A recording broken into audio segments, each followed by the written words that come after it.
পড়াশোনার জন্য সারা পৃথিবীতে যতগুলো সিস্টেম আসছে তার মধ্যে যদি আমি বলি নাম্বার 1 সিস্টেম সেটা হচ্ছে হাফেজি পড়ার সিস্টেম। কিভাবে সেটা বলি, যে কোনো শিক্ষার্থী যে কোনো সময় সেরা স্টুডেন্ট হতে পারে, জাস্ট একটা ফর্মুলা লাগবে, একটা ফর্মুলা। সেই ফর্মুলাটা কি? ধরা যাক সে আজকে থেকে পড়া শুরু করছে, আজকে থেকে সে পড়ছে, এখন যা পড়বে জাস্ট 1 ঘন্টা পরে কিন্তু 56% জিনিস সে ভুলে যাবে, একদিন পরে 70% ভুলে যাবে, এক সপ্তাহ পরে 80% ভুলে যাবে। তার মানে আমরা যা কিছু পড়ি, যা কিছু শুনি, 80% জিনিস 7 দিন পরে নাই।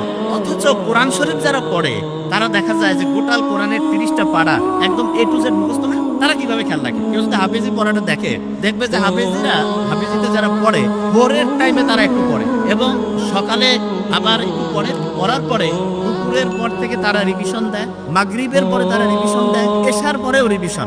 সারাদিনে যে টাইমটা তারা পড়ে ক্যালকুলেশন করলে দেখা যাবে 70% থেকে 80% টাইম তারা রিভিশন দেয়, 70 থেকে 80% টাইম তারা শুরু রিভিশন দেয়। এবং ইন্টারন্যাশনালি বলতেছে যে একটা স্টুডেন্ট অসাধারণ হবে যদি সে দৈনিক যে পরিমাণ টাইম পড়ে তার 70% টাইম সে যদি রেগুলার রিভিশন দেয় তাহলে সে অসাধারণ স্টুডেন্ট হবে। এবং একটা স্টুডেন্ট যখন হচ্ছে যে হাফেজি পড়ে তখন তার ব্রেইনের মধ্যে কিন্তু একটা আলফা ওয়েভ তৈরি হয়, আলফা ওয়েভ। এবং এই ওয়েভটা এমন, একটা পৃষ্ঠা পড়তে লাগতেছে ধরলাম যে 10 মিনিট, আপনি যদি আলফা ওয়েভে পড়েন, আলফা ওয়েভ ব্রেইনের মধ্যে, তাহলে আল্লাহর রহমতে আপনার ওই পড়াটা 2 থেকে 3 মিনিটে হবে। তার মানে স্বাভাবিকভাবে একটা পড়া আপনি যেই স্পিডে পড়েন আলফা ওয়েভ থাকলে তার থেকে 4 থেকে 5 গুণ বেশি স্পিডে আপনি আল্লাহর রহমতে পড়তে পারবেন। তাহলে যারা কোরআনের হাফেজিতে পড়ে তারা কিন্তু ব্রেইনে আলফা ওয়েভ তৈরিটা অটোমেটেড হয়। ওই যে আমি যখন কোরআন তেলাওয়াত আমরা শুনলাম তখন একটা ভালো লাগছে না সবার? কোরআন যখন শুনলাম কি কারণে ভালো লাগলো? কারণ কোরআনের আয়াতগুলো আল্লাহ এমন ভাবে অ্যাসেম্বল করছেন যখনই আমরা শুনি তখন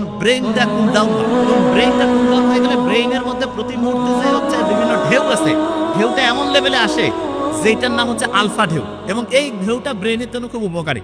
দেখেন সায়েন্স যে আবিষ্কার হচ্ছে, আপনারা দেখবেন কোরআনে একটা আয়াত আছে যে উটকে আমি কেমনে বানাইছি এটা কি তোমরা দেখবা না? উট কিছুদিন আগে আবিষ্কার হইলো যে উটের যে চোখের পানি আছে না, এই চোখের পানির মধ্যে এমন এক রকমের মেডিসিন আছে যেটা প্রায় 30 রকমের সাপের যে বিষ সেটাকে নিষ্ক্রিয় করতে পারে। ওই যে রাসেল ভাইপারের নাম শুনলাম না, খুব আলোড়ন সৃষ্টি করছিল, সেই রাসেল ভাইপারের যে বিষ ভয়ঙ্কর, মুহূর্তের মধ্যে মানুষকে ধ্বংস করে ফেলে, সেই বিষকেও নিষ্ক্রিয় করার ক্ষমতা বিজ্ঞানে দেখছে যে উটের যে চোখের পানি সেটার মধ্যে আছে। আল্লাহ যে বলছে যে উটকে আমি কিভাবে বানিয়েছি সেটা কি তোমরা দেখবা না? কি অসাধারণ! আল্লাহর কথাগুলো এখন বিজ্ঞানীরা দেখতেছে, যা কিছু বলে গেছে প্রত্যেকটাই সায়েন্সের সর্বোচ্চ লেভেলে।